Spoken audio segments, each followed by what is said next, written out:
एक बार फिर से आप सबको जय यीशु की। हम उस जगह पे जहाँ पे आके हम परमेश्वर के वचन से कुछ बातों को सीखने और समझने की कोशिश करते हैं। आज जो मैं आपके साथ बात करने वाला हूँ वो पवित्र आत्मा के बारे में है कि पवित्र आत्मा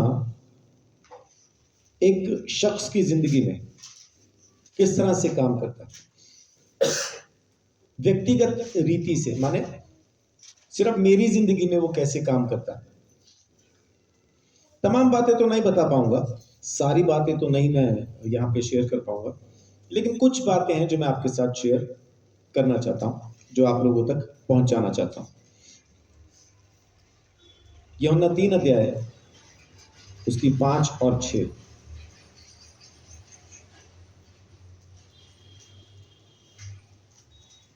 यीशु ने उत्तर दिया, मैं तुझसे सच सच कहता हूँ, जब तक कोई मनुष्य जल और आत्मा से न जन्मे तो वह परमेश्वर के राज्य में प्रवेश नहीं कर सकता।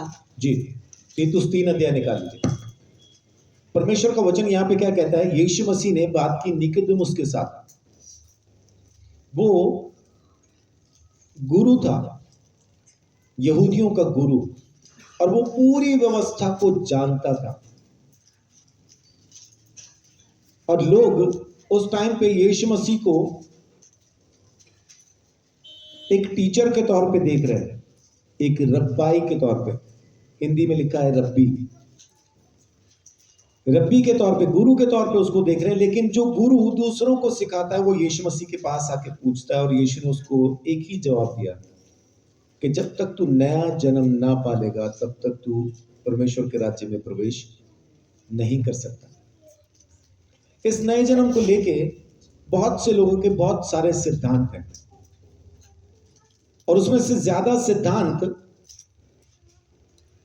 इस बात पे हैं कि आप अपनी जिंदगी को जब तक बदलेंगे नहीं, यानी नया जन्म हमारे ही कर्मों पे डाल दिया जाता है। असल में जो उद्धार का काम है ना, जो मुक्ति हमें हासिल होती है, जो उद्धार हम पाते हैं, उसमें हमारे कर्म काम नहीं करते। ये अनुग्रह से हमें मिला है और फ्री में मिला है। अभी निकालने को नहीं कह रहा हूं, लेकिन अगर रोमियो 6 का 23 आप इंग्लिश में पढ़ें तो वहां पे लिखा है इट्स अ फ्री गिफ्ट। हमें मुफ्त में दिया गया एक उपहार है, एक वरदान है, और वो है प्रभु यीशु मसीह में अनंत जीवन। यहां यीशु मसीह हमें ये कहता है, निकोदेमुस को ये कहता है, हमें ये कहता है कि जब तक तुम नया जन्म ना पालोगे तब तक तुम परमेश्वर के राज्य में प्रवेश नहीं कर सकते। तीतुस 3 का 5। तो उसने हमारा उद्धार किया, और यह धर्म के कामों के कारण नहीं जो हमने आप किए, पर अपनी दया के अनुसार नए जन्म के स्नान और पवित्र आत्मा के हमें नया बनाने के द्वारा हुआ। आमीन। कैसे हुआ? जल के स्नान, माने हमने जो बपतिस्मा लिया, और पवित्र आत्मा के द्वारा यह काम हुआ। बहुत से लोग सोचते हैं इस आयत को लेके कि अगर हम बपतिस्मा नहीं लेंगे तो उद्धार भी नहीं पाएंगे। लेकिन बपतिस्मा का असल मतलब है कि हमने यीशु मसीह की मौत और उसके मुर्दों में से जी उठने पर विश्वास किया। इसलिए पौलुस रोमियो 6 में कहता है, क्या तुमने यीशु मसीह की मृत्यु का बपतिस्मा नहीं लिया? तुम उसके साथ गाड़े गए, और जैसा वो मुर्दों में से जी उठा वैसा ही तुम भी नए जीवन के लिए, नए जन्म के लिए दोबारा से जिंदा हो गए। तो हमने दोबारा से जन्म पाया, एक नया जन्म पाया, और यह जन्म हमें पवित्र आत्मा के द्वारा दिया जाता है। पवित्र आत्मा हमारी सहायता करता है इस नए जन्म को हासिल करने के लिए। बगैर पवित्र आत्मा के कोई भी शख्स, कोई भी आत्मा ये विश्वास नहीं कर सकता कि यीशु ही प्रभु है। आप इसको कभी पढ़ना चाहें तो 1 कुरिन्थियों 12 का 3 में लिखा है कि बगैर पवित्र आत्मा के कोई यीशु को प्रभु स्वीकार कर ही नहीं सकता। बहुत जरूरी है पवित्र आत्मा का हमारे साथ होना। बहुत से लोग पवित्र आत्मा की सुनते नहीं। अब ये बात ऐसा नहीं है कि परमेश्वर ने जिसके साथ पवित्र आत्मा किया वही उद्धार पाएगा, वैसा नहीं है। परमेश्वर ने पवित्र आत्मा सबके ऊपर भेजा है। इस समय पवित्र आत्मा जमीन पे है तो वो सबके लिए बराबर है, लेकिन काम सिर्फ उन्हीं की जिंदगी में कर रहा है जो पवित्र आत्मा की आवाज को सुनते हैं। जो उसकी आवाज को नहीं सुन रहे हैं उनकी जिंदगी में काम भी नहीं होता। आदि में उत्पत्ति पहला अध्याय पहली आयत जब हम पढ़े तो क्या लिखा है? आदि में परमेश्वर ने आकाश और पृथ्वी की सृष्टि की। लेकिन सृष्टि कैसी थी उस टाइम पे? पृथ्वी बेडौल, सुनसान। पता नहीं आपने कभी सुनसान को सुना है कि नहीं। मेरे छोटे भाई ने वो सुनसान सुना था एक रात को, और वो सारी रात भागा था। घर से नाराज होके वो चला गया। हम पंचकुला से हैं तो वहां घग्गर नदी बहती है, छोटा सा एक जंगल बीच में, मतलब बड़े बड़े पेड़, घास, छोटा सा जंगल है। सेक्टर 21 और घग्गर के बीच में। वो जंगल में से होता हुआ घग्गर के पास जाके बैठ गया और बैठा रहा। रात होने दी उसने। और जब रात हुई, वहां तो ना चांद था और ना ही कोई ट्यूबलाइट लगी हुई थी, गुप्त अंधेरा। अब जब उसने वापस आने की कोशिश की, उसको वापसी का रास्ता ही समझ में नहीं आया। उस छोटे से जंगल में वो ऐसा भटका कि सारी रात भागता रहा। और खौफ क्या था उसको कि कोई जानवर ना आ जाए। वो सुनसान रात जो उसने गुजारी, अगले दिन सुबह जब वापस आया तो कुछ दिन के बाद उसने मुझे बताया कि ये हुआ था मेरे साथ। मैं सारी रात भागता रहा, लेकिन कह रहा उसके बाद जब सूरज निकला ना, कह रहा उससे ज्यादा सुंदर सूरज मैंने आज तक नहीं देखा।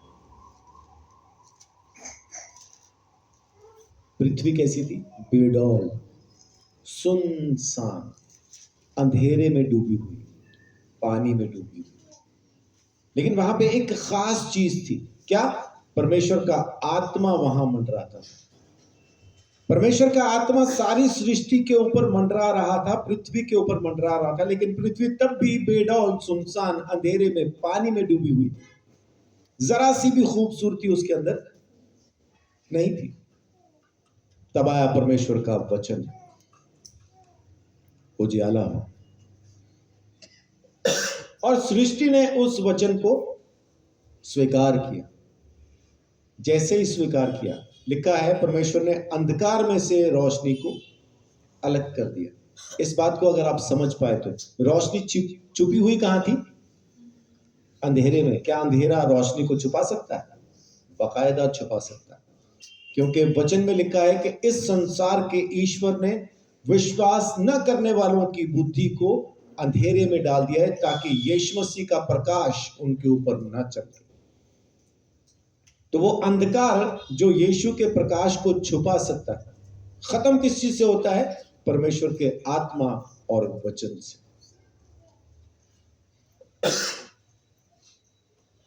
परमेश्वर का वचन जब आके जिंदगी में काम करेगा, तब हम नया जन्म पाते हैं। परमेश्वर का आत्मा काम करेगा। अब जैसा कि मैंने शुरू किया था इस बात को कि पहला कुरिन्थियों 12:3 में लिखा है कि जब तक पवित्र आत्मा साथ ना दे, बगैर पवित्र आत्मा के कोई यीशु को प्रभु स्वीकार नहीं कर सकता। इसका मतलब ये नहीं है कि परमेश्वर ने चुनिंदा लोगों के साथ पवित्र आत्मा को किया, दूसरों के साथ किया ही नहीं, इसलिए वो स्वीकार कर ही नहीं सकते। वैसा नहीं है।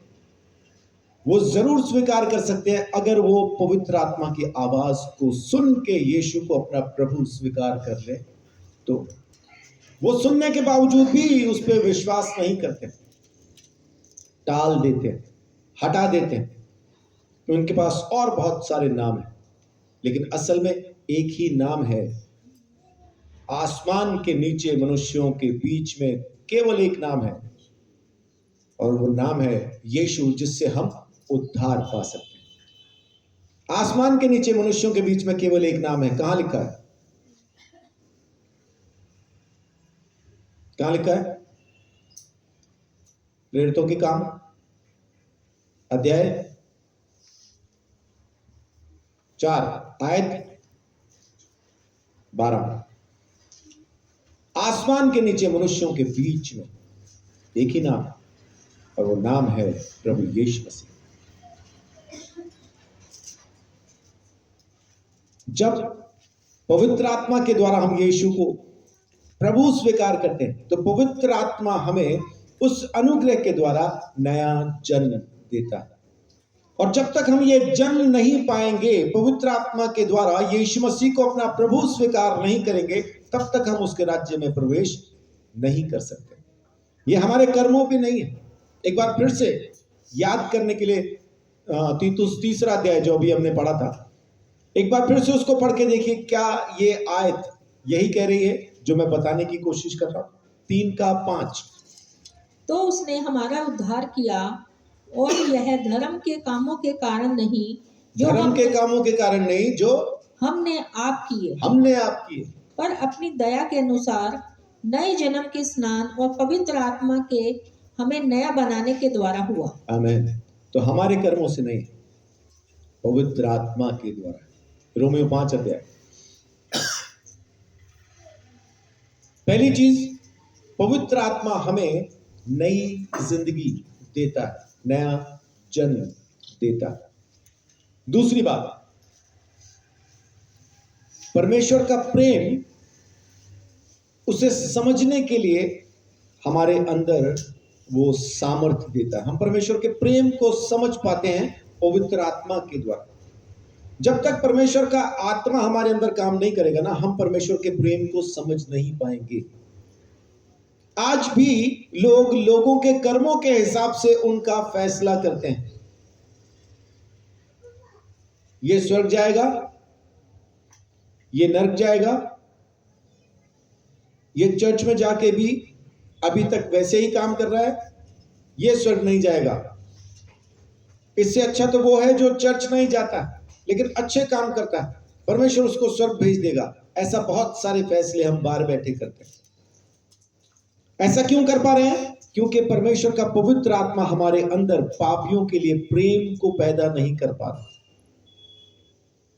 परमेश्वर का प्रेम अगर आप देखें तो उसने जगत से प्रेम किया, पापियों से प्रेम किया। यीशु मसीह ने कहा, मैं तो पापियों को ढूंढने के लिए आया हूं, धर्मियों को ढूंढने नहीं आया। धर्मियों को तो मेरी जरूरत ही नहीं है, यीशु मसीह ने कहा। इसलिए यीशु मसीह ने कोई धर्म शुरू नहीं किया। लेकिन ये हमारी एक मूर्खता है, हमारी गुस्ताखी है कि हमने यीशु मसीह के पीछे चलने वालों को भी एक धर्म का नाम दे दिया। ये तो क्रिश्चियन है, ईसाई है, मसीही है। अगर मैं आपसे सवाल पूछूं कि आप कौन हैं, तो बहुत से लोग कहेंगे जी हम क्रिश्चियन हैं, बहुत से लोग कहेंगे विश्वासी हैं। लेकिन असल में हम कौन हैं? हम है प्रभु यीशु मसीह के चेले, उसके पीछे चलने वाले। हमारा कोई धर्म नहीं। अगर हमने धर्म अपनाना ही होता तो अपने गुरु का, जिसके पीछे हम चलते हैं, जिसका अनुसरण करते हैं, उसका धर्म अपनाते हैं। क्योंकि सारे लोग जिस भी गुरु के पीछे चल देते हैं उसी के धर्म को अपनाते हैं।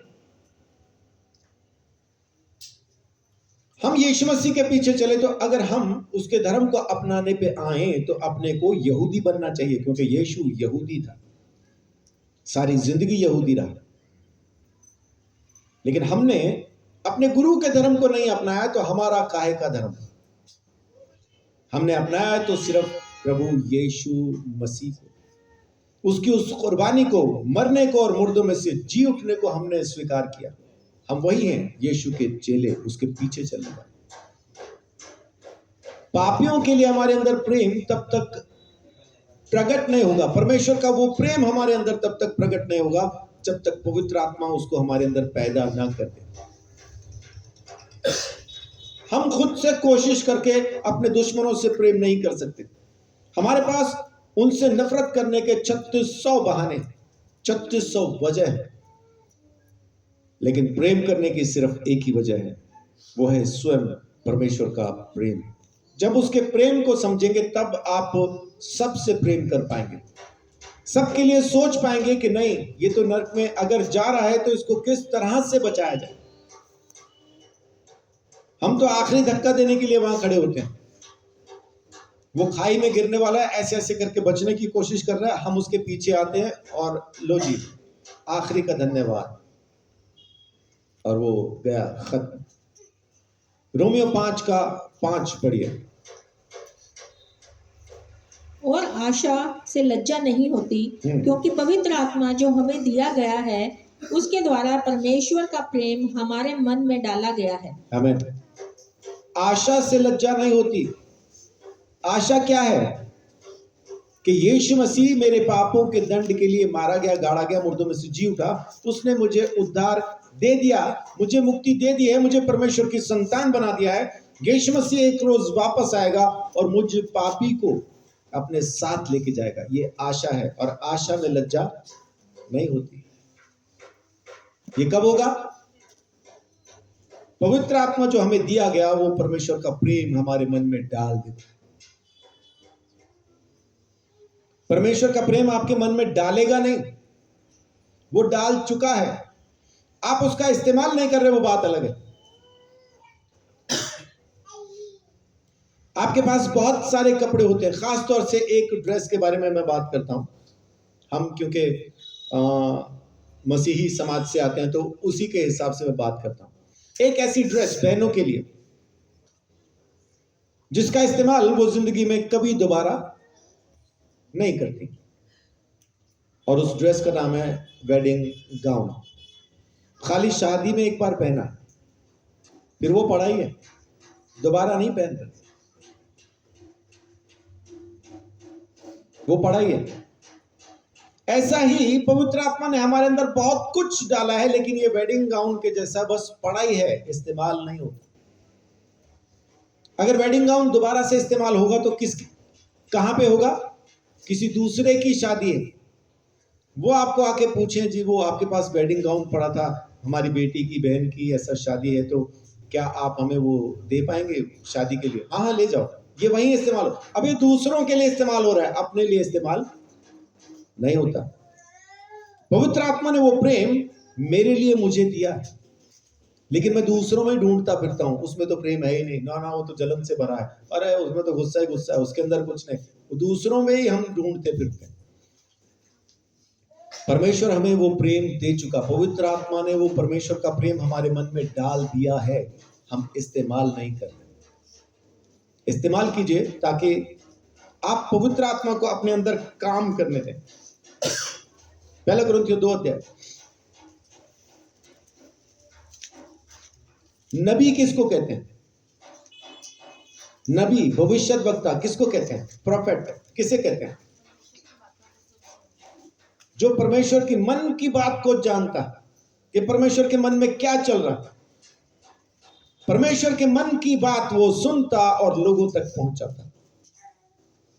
लेकिन आज की तारीख में तो ऐसे ऐसे नबी, ऐसे ऐसे भविष्यद्वक्ता, ऐसे ऐसे प्रॉफिट उठ के खड़े हो गए हैं, फोन पे भविष्यवाणी करते हैं। कॉल चल रही है, वो सामने से कहेगा, पास्टर जी, प्रॉफिट साहब, मेरे लिए कोई भविष्यवाणी कीजिए। हाँ जरूर मैं करता हूं, लेकिन आप पहले काम कीजिए, क्या? गूगल पे 1000 रुपए भेज दीजिए। 1000 रुपए पहले आएंगे, फिर भविष्यवाणी निकलती अंदर से। रेलवे स्टेशन पे लगी वेइंग मशीन के जैसा, सिक्का डालेंगे तो अंदर से पर्ची निकल आएगी, नहीं डाल रहे तो खड़े रहो मशीन पे, पर्ची नहीं आ रही। आजकल पता नहीं रेलवे स्टेशन पे वो मशीन होती भी है कि नहीं, पहले तो हुआ करती थी, आजकल शायद नहीं है, पहले होती थी, अभी भी है।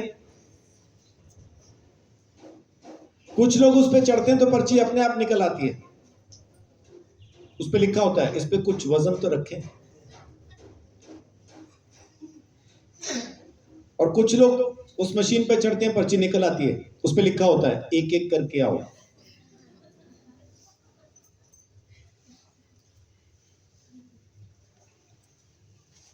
परमेश्वर के मन की बातें आप तक कौन पहुंचाता है?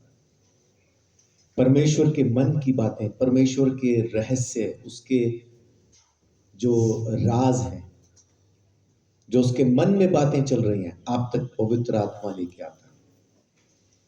बगैर पवित्र आत्मा के आप परमेश्वर की बातों को समझ नहीं सकते। पढ़ने के लिए जो मैं आपको पोर्शन देना चाहता हूं वो थोड़ा लंबा है, इसलिए सारी आयतें नहीं पढ़ेंगे। जो मैं कहूंगा बीच में से वो गिनी चुनी हम पढ़ लेंगे। पहला ग्रंथियों 2 का आप लिखने के लिए लिख लीजिए 10 से 16, लेकिन इसके बीच में हम पढ़ेंगे 10 से 12। परंतु परमेश्वर ने उनको अपने आत्मा के द्वारा हम पर प्रकट किया, क्योंकि आत्मा सब बातें वरन परमेश्वर की गूढ़ बातें भी जांचता है। देखिए क्या लिखा है, परमेश्वर ने अपनी आत्मा के द्वारा उन बातों को हम पर प्रकट किया। कैसे? कि आत्मा परमेश्वर की गूढ़ बातों को भी जांचता है। बगैर पवित्र आत्मा के आप परमेश्वर के मन की आवाज को नहीं सुन सकते। और ऐसा नहीं है, अब फिर से हमारा ध्यान हमारे कर्मों की तरफ चला जाता है। नहीं, मेरे काम अच्छे नहीं ना, इसलिए परमेश्वर मुझसे बात नहीं कर रहा। आपके कर्मों को पूछ कौन रहा है? अपने कर्मों में उलझे रहेंगे तो आप अपने कर्मों से कभी आजाद नहीं होंगे। पवित्र आत्मा के साथ चलना शुरू करेंगे तो आपके कर्म अपने आप सुधर जाएंगे। उसकी सुनना शुरू करेंगे तो अपने आप जिंदगी बदलती चली जाएगी। आप खुद से बदलने की कोशिश कर रहे हैं तो करते रहें। आप खुद से अपनी जिंदगी को बदल नहीं सकते। अगर खुद से ही बदल सकते होते तो यीशु मसीह को जमीन पे आके अपनी जान देने की जरूरत क्या थी? आप खुद कोशिश करेंगे तो अपने ही जाल में, उस मकड़ जाल के अंदर खुद ही फंसते चले जाएंगे। मकड़ी जाल बनाती है दूसरे कीट पतंगों को पकड़ने के लिए, उन्हें खाने के लिए, लेकिन मकड़ी खुद कैसे मरती है? वो इतने जाल बुनती है, इतने जाल बुनती है, आखिर में अपने ही जाल में उलझ जाती है और इस कदर फंस जाती है कि अपने ही जाल में से निकल नहीं पाती और वहां फंस के मारे भूख के वो मर जाती है।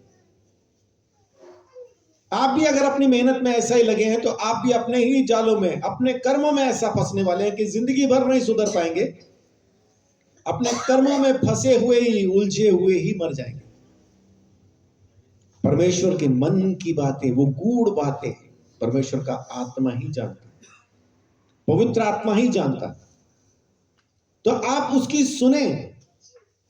आप कैसे हैं परमेश्वर को पहले से मालूम है, इसीलिए तो अपने बेटे को आपकी जगह पे उसने कुर्बान किया। अगर आप अच्छे ही होते तो अपने बेटे को आपकी जगह कुर्बान करने की जरूरत क्या थी? मैं अच्छा ही होता तो मेरी जगह यीशु क्यों कुर्बान होता? उसे मालूम है कि मैं पापी हूं, इसलिए मेरी जगह पे उसने अपने बेटे को कुर्बान किया। और जब उसने अपने बेटे को कुर्बान कर दिया है तो अब वो मुझसे बातें करता है। बस जिसके सुनने के कान है वही सुनता है कि आत्मा कलीसिया से क्या कहता है। ये इंसानी कानों से सुनाई नहीं देगा, कानों का खतना जरूरी। पवित्र आत्मा की आवाज तभी सुनाई देगी। जी, आगे क्या लिखा है? मनुष्य में से कौन किसी मनुष्य की बातें जानता है? केवल मनुष्य की आत्मा जो उसमें है। वैसे ही परमेश्वर की बातें भी कोई नहीं जानता, केवल परमेश्वर का आत्मा। सिर्फ परमेश्वर का आत्मा ही है जो इन बातों को जानता है और हमारे ऊपर प्रकट करेगा। परमेश्वर के जितने भी रहस्य हैं वो एक एक शख्स के साथ उनको शेयर करना चाहता है पवित्र आत्मा के द्वारा। उसके लिए हमें एक सोच चाहिए कि हम उस सोच में रहें। हम कहते हैं जी नहीं, हमारी सोच में तो गड़बड़ रहती है, हम पूरी तरह से वैसा अपनी सोच को शुद्ध और पवित्र नहीं कर पाते हैं। तो पढ़िए 16 आयत। क्योंकि प्रभु का मन किसने जाना है कि उसे सिखाए, परंतु हम में मसीह का मन है। किसका मन है हमारे अंदर? हमारे अंदर मसीह की सोच है। हम उसको सोचने नहीं देते, बस वेडिंग गाउन के जैसा अलमारी में संभाल के रखा है यीशु मसीह के मन को। अपने कानों को पवित्र आत्मा जिनके साथ बात करता है, आत्मिक कानों को अलमारी में संभाल के रखा है, इस्तेमाल नहीं कर रहे। परमेश्वर आपको सब कुछ दे चुका, पवित्र आत्मा के द्वारा सब दे दिया। इस्तेमाल करना शुरू कीजिए, बस ये करना। जब तक इस्तेमाल नहीं कर रहे हैं तब तक हमें यही लगता रहता है कि परमेश्वर मेरे साथ बात नहीं कर रहा। बहुत सारे लोग इसी वहम में घूम रहे हैं, परमेश्वर मेरे साथ बात नहीं करता, परमेश्वर मेरे साथ बात नहीं करता, परमेश्वर मेरे द्वारा काम नहीं करता। एक लड़की की शादी है, एक लड़की की शादी है और वो शादी के लिए वहां पहुंची, शादी के लिए वहां पहुंची, लेकिन उसने टी शर्ट पहनी हुई, नीचे ट्रैक सूट, लोअर पहना हुआ है, जॉगिंग वाले जूते, और पसीने से लथपथ वहां भाग के पहुंच गई। हाँ जी, आगे कराओ शादी। करा रहे क्या? क्यों नहीं करा रहे? यही लड़की है, दुल्हन यही है, तो अभी क्यों नहीं करवा रहे? क्योंकि जहां उसको जिस तरह से होना चाहिए वहां पे वो उस तरह से नहीं है। अब इस लड़की की ये शिकायत हो, नहीं मेरे को तो पसंद ही नहीं करते इसलिए मेरे साथ शादी नहीं कर रहे। क्या जेन्युइन है? नहीं। ऐसे ही बहुत सारे लोग परमेश्वर के साथ बात करने के लिए पवित्र आत्मा में नहीं पहुंचते, अपने शरीर में पहुंचते हैं और फिर कहते हैं कि परमेश्वर मेरे साथ बात नहीं कर रहा। आपको जहां जिस ड्रेस में जिस हाल में होना चाहिए उस हाल में वहां होना चाहिए। अपने शरीर को मार दो, यीशु मसीह के साथ सूली पे चढ़ा दो, आत्मा में उसके पास पहुंचो, फिर वो आपसे बातें भी करता है, आप पे राज भी प्रकट करता है, आपको इस्तेमाल भी करता है, सब कुछ करता है। और इसके लिए अपने को बहुत ज्यादा अपनी सोच भी बदलने की जरूरत नहीं। पवित्र आत्मा के साथ चलेंगे तो हमारे अंदर किसकी सोच, किसका मन है हमारे अंदर?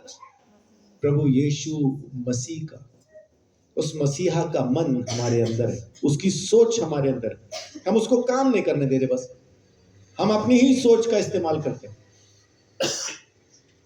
अपनी सोच का इस्तेमाल करने की वजह से हम चिंताओं में फंसे, क्योंकि हमारी सोच हमें चिंताएं देती, यीशु मसीह की सोच हमें तसल्ली देती है।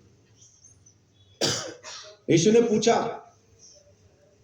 अपने चेलों को, भाई ये लोग इतने दिन से यहाँ पे बैठे प्रचार सुन रहे, बगैर खाए जाएंगे, हो सकता है रास्ते में बेहोश हो के गिरे, कुछ खाने को है क्या अपने पास? चेले अपनी सोच में हैं, प्रभु इतना राशन कहां से लाएंगे, तो खर्चा ही बहुत है। यीशु ने कहा कुछ है तुम्हारे पास? अंद्रयास ने यीशु मसीह की आवाज को सुना, भीड़ में घुस गया, पूछने लगा खाने को कुछ है, खाने को कुछ है? एक बच्चे ने हाथ खड़ा करके बोला, हाँ जी मेरे पास है। और उसके पास क्या था?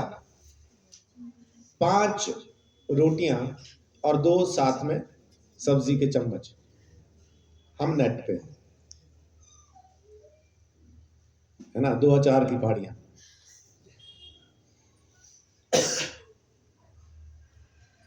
यीशु ने कहा काफी है, क्योंकि वो अपनी सोच में नहीं, परमेश्वर की सोच में रहा। धन्यवाद करके रोटी तोड़ी, देना शुरू की, दिए जा रहा है, दिए ही जा रहा है, दिए ही जा रहा है। टोकरियां भर गई, लोगों ने भर पेट खाया, खा के तृप्त हो गए। और उसके बाद फिर पूछ रहा है अब कुछ खाने को है? हाँ जी 12 टोकरे, 12 टोकरे हैं अभी खाने।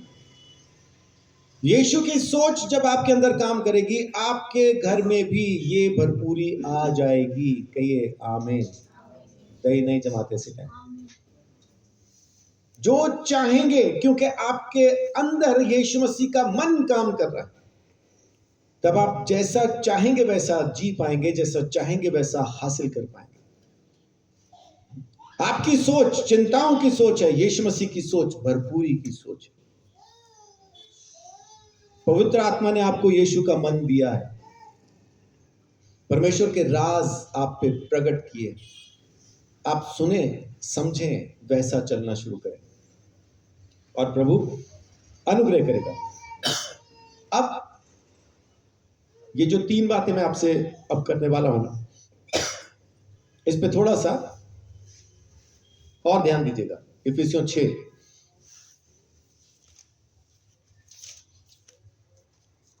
दुष्ट आत्मा, शैतान और न जाने क्या क्या हम लोग बोलते रहते हैं, उसके लिए हम प्रार्थना करते हैं दूर हो जाए, चला जाए, जादू टोना खत्म हो जाए, ये तमाम बातें कहते हैं। अब आप मेरे को एक बात बताएं, कोई फौजी, कोई सैनिक युद्ध में है और उसके सामने दुश्मन खड़ा है बंदूक तान के, और ये फौजी अपने कमांडर के सामने रिक्वेस्ट कर रहा है, कमांडर साहब, मैं युद्ध में हूं, आपने मुझे बंदूक चलाना सिखाया, आपने मुझे लड़ना सिखाया, आपने कहा मैं हमेशा तेरे साथ रहूंगा, मैं आपका बहुत शुक्रगुजार करता हूं, बहुत धन्यवाद करता हूं, लेकिन इस टाइम एक दुश्मन मेरे सामने बंदूक ताने खड़ा है, आप उसको दूर कर दो, कमांडर के नाम से दूर हो जा रहा है क्या? अब करना क्या है वहां पे? करना यह है कि जो आपके पास हथियार है उसका इस्तेमाल करें।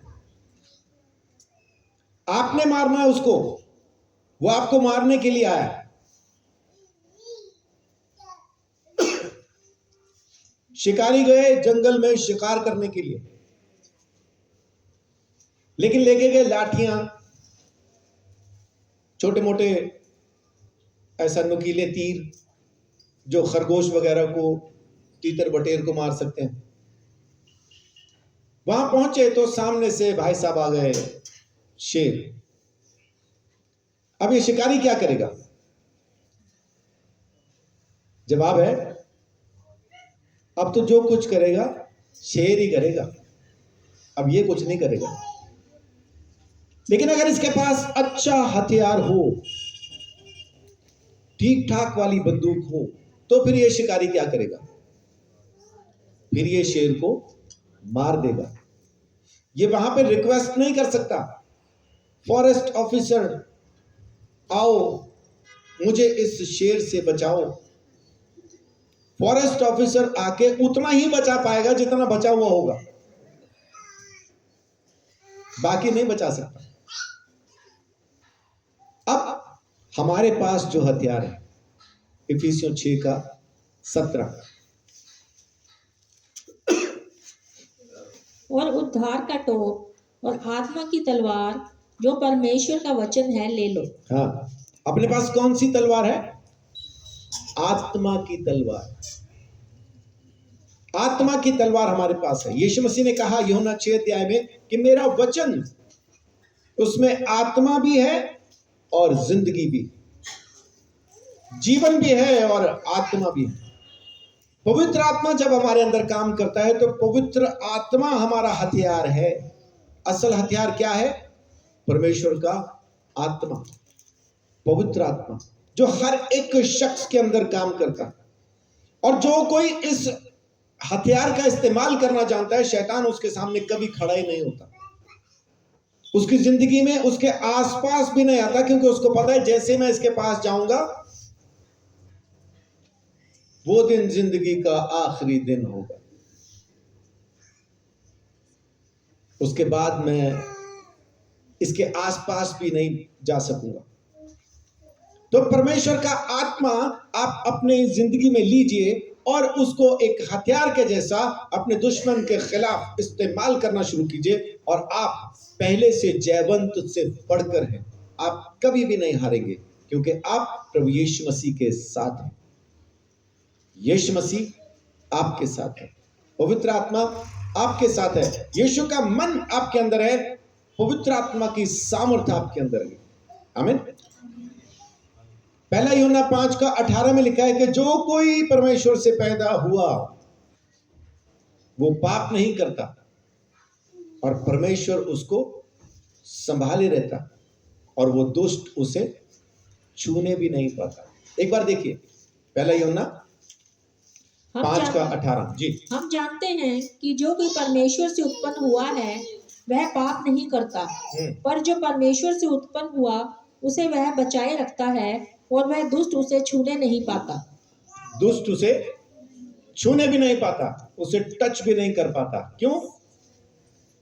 क्योंकि परमेश्वर उसे संभाले रहता है। आपके पास जब वो हथियार है, जब वो सामर्थ्य हथियार आपके पास है, दूसरा थिस्सलुनीकियों 3:3, 3:3।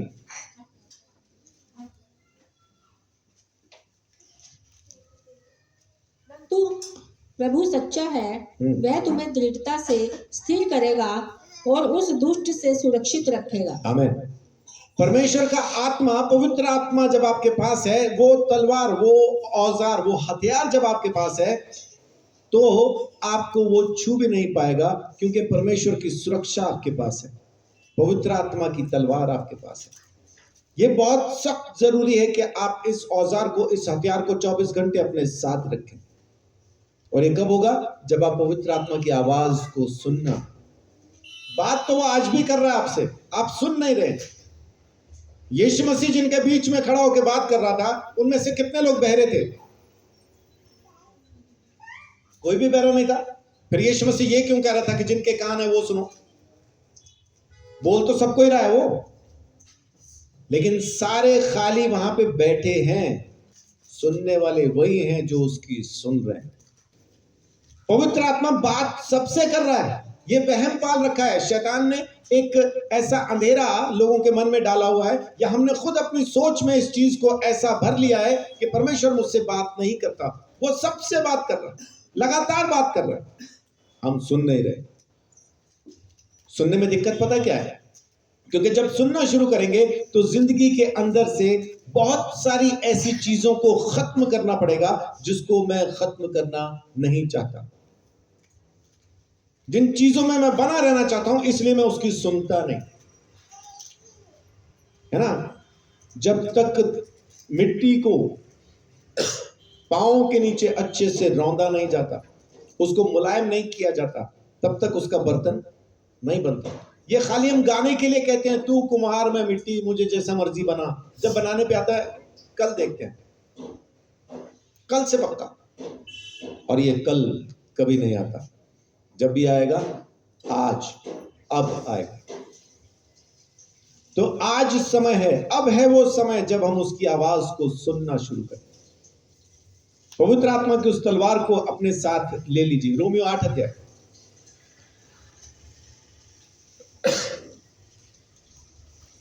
बहुत बार हमें यह भी नहीं पता होता कि प्रार्थना क्या करें। परमेश्वर के वचन में लिखा है कि जब तुम्हें सताया जाए, मेरे नाम से सताया जाए, तब आनंद की बात समझना। या जब तुम किसी परीक्षा में पढ़ो तो इसे पूरे आनंद की बात समझना। अब आज की तारीख में, आज की तारीख के मुताबिक ही मैं एक एग्जांपल लेता हूं।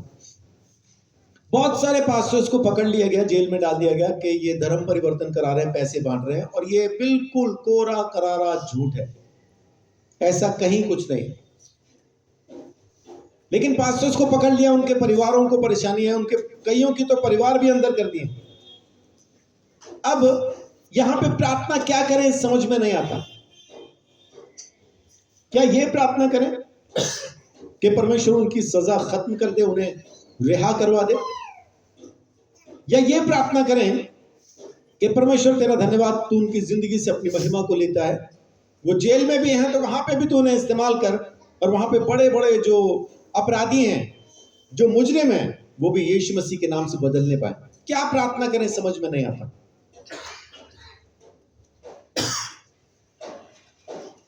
बहुत से लोग अपनी जिंदगी के लिए क्या प्रार्थना करें उन्हें समझ में नहीं आता। क्यों?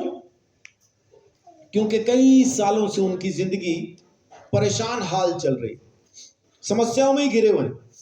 एक जाती है, दूसरी आ जाती है, और कभी कभी तो एक जो जाती है वो जाके कईयों को भेज देती है, ऊपरी हो गया, चले जाओ। जैसे भिखारी नहीं होते, छोटे बच्चे, किसी को 1 रुपया दे दो, वो 1 रुपया लेके बड़ी खुशी से दौड़ता हुआ जाएगा, और 1 मिनट के अंदर अंदर वहां से 5-6 दौड़ते हुए आ रहे होंगे, अंकल मेरे को भी दे दो, मेरे को भी दे दो, मेरे को भी दे दो, आपने उसको दिया, मेरे को भी दे दो। वो जाके दिखाता है, रुपया दिया किसने? उसने। सारे हमारे पीछे। ऐसा ही परेशानियों से घिरी जिनकी जिंदगी है, उनको ये समझ में नहीं आता कि प्रार्थना करूं तो करूं क्या। उनकी यही शिकायत होती है, मेरे साथ ही ऐसा क्यों होता है। मैंने किसी का क्या बिगाड़ा है? और भाई क्या पता तूने किस किस का क्या क्या बिगाड़ा होगा, लेकिन मानने को तैयार नहीं। लेकिन उसने बिगाड़ा इस वजह से परेशानियां नहीं है क्योंकि उसको प्रार्थना करना नहीं आता, इस वजह से समस्याएं बनी हुई। हम हमेशा ये प्रार्थना करते हैं कि ये पहाड़ हट जाए, ये पहाड़ दूर हो जाए, लेकिन परमेश्वर क्या कहता है? पहाड़ चढ़ के दूसरी तरफ उतर, तेरे लिए बहुत सारी आशीषें रखी। हम पहाड़ ही चढ़ना नहीं चाहते, हम उस परेशानी पे चढ़ना नहीं चाहते, उससे लड़ना नहीं चाहते। परमेश्वर कहता है मैं तेरी जवानी को उकाबों के जैसा नया कर दूंगा। अब उकाब का अगर आप स्वभाव देखें तो क्या स्वभाव है? जब तूफान आता है सारे परिंदे अपने अपने घोंसले को भागते हैं, लेकिन जब आप उकाब को देखें कि जब तूफान आता है तो वो उसी तूफान में गोल गोल घूमता हुआ ऊपर जाता रहता है, तूफान में ही ऊपर जाता है। और एक समय ऐसा आ जाता है कि उकाब ऐसी जगह पे होता है कि तूफान उसके नीचे होता है और वो शांत जगह पे उड़ रहा होता है। परमेश्वर हमें भी वैसा ही चाहता है, लेकिन करें क्या? हमें समझ में नहीं आता कि हम प्रार्थना किस तरह से करें। 8:26 पढ़िए। इसी रीति से आत्मा भी हमारी दुर्बलता में सहायता करता है, क्योंकि हम नहीं जानते कि प्रार्थना किस रीति से करना चाहिए, परंतु आत्मा आप ही ऐसी आहें भर भर कर जो बयान से बाहर हैं हमारे लिए विनती करता है। आमीन। हमारी दुर्बलताओं में हमें कैसे प्रार्थना करना है हमें नहीं पता। मैं आपको एक छोटा उदाहरण बताता हूं। किसी को पेट में दर्द है, पेट अपना ही है, खुद ही को दर्द हो रहा है, लेकिन तो भी डॉक्टर के पास जाके कहेंगे सिर्फ इतना ही, डॉक्टर साहब पेट में बहुत दर्द है। किस वजह से हो रहा है नहीं पता, आप पता लगाओ। और पंजाब के क्लिनिक जो है वहां तो और अजीब, मतलब गांव के अंदर जो डॉक्टर बैठे होते हैं ना, वहां औरतें आती हैं, उनका तो अजीब ही सिलसिला होता है। डॉक्टर साहब एक गोला जा घूमता टेढ़, पेट में एक गोला सा घूम रहा, काऊ माऊ करदा चेत। अब डॉक्टर कह रहा हमने एमबीबीएस पढ़ ली, काऊ माऊ तो कहीं नहीं पढ़ा हमने। वो सिम्टम बता सकते हैं, डॉक्टर चेकअप करेगा, सब कुछ करेगा, उसके बाद बताएगा आपको ये परेशानी है, इस वजह से आपको दर्द हो रहा है। जैसा हम डॉक्टर को अपनी बीमारी नहीं बता सकते, वैसा ही परमेश्वर को भी जाके हम अपनी समस्या नहीं बता पाते। लेकिन हमारी दुर्बलताओं में, हमारे परेशानियों में, हमारे क्राइसिस में पवित्र आत्मा है जो हमारी सहायता करता है कि प्रार्थना करनी क्या है। वो आहें भर भर के जो बयान से बाहर है हमारे लिए प्रार्थना करता है। पवित्र आत्मा हमारे साथ मिलके देखिए क्या क्या कर रहा है ना। मैंने अब तक आपको कहा नई जिंदगी देता, दूसरा परमेश्वर का प्रेम हमारे अंदर प्रकट करता है, तीसरा परमेश्वर के राज हम पे प्रकट करता है, चौथा शैतान से लड़ने के लिए जो हथियार, जो तलवार है, खुद परमेश्वर का पवित्र आत्मा है। और पांचवी चीज जो मैंने आपको कही, प्रार्थना कैसे करनी परेशानी के समय में, दुर्बलता के समय में हमें नहीं पता। रोमियो 8 और इसका 11 पढ़िए, ये आखिरी बात मैं आपके साथ शेयर करता हूं। यदि उसी की आत्मा जिसने यीशु को मरे हुओं में से जिलाया तुम में बसा हुआ है, तो जिसने मसीह को मरे हुओं में से जिलाया वह तुम्हारी नश्वर देहों को भी अपनी आत्मा के द्वारा जो तुम में बसा हुआ है जिलाएगा। आमीन। आखिर में जो अपने को अनंत जीवन मिलना है वो भी पवित्र आत्मा के द्वारा ही मिलना है। यीशु मसीह को मुर्दों में से किसने जिंदा किया? पवित्र आत्मा ने। आप रोमियो 1:4 भी पढ़ के देखेंगे तो वहां पे आपको वही मिलेगा। और पवित्रता की आत्मा के भाव से मरे हुओं में से जी उठने के कारण सामर्थ्य के साथ परमेश्वर का पुत्र ठहरा है। आमीन। तो पवित्र आत्मा ने जिसने यीशु मसीह को मुर्दों में से जिंदा किया वही हमारे अंदर वास करता है। वो आखिर में हमें अनंत जीवन भी हमारे ऊपर छाप किसके द्वारा दी गई है? पवित्र आत्मा के द्वारा। हम पे मोहर किसकी है? पवित्र आत्मा की। तो जिन पे मोहर है वही अनंत जीवन पाएंगे। तो अनंत जीवन भी किस तरह से हम तक पहुंचता है? पवित्र आत्मा के द्वारा। यीशु मसीह ने जो हमारे लिए जान दी, हमने विश्वास कैसे किया? पवित्र आत्मा के द्वारा। और ना सिर्फ हमें अनंत जीवन देगा, बल्कि अब जो हम यहां जमीन पे जिंदा हैं, हमें भी हमारे मरे हुए कामों में से नई जिंदगी पवित्र आत्मा ही देता है।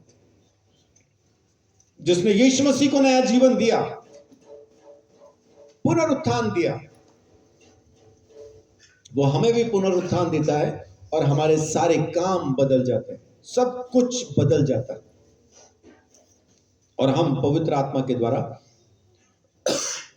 उस नए जीवन में चलना शुरू करते हैं।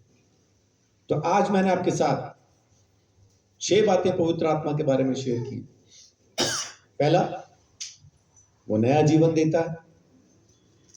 दूसरा, परमेश्वर के प्रेम को हमारे अंदर प्रकट करता है। तीसरा, परमेश्वर के जो गहरे भेद हैं, गूढ़ बातें, जो राज हैं, उन्हें हम पर प्रकट करता है।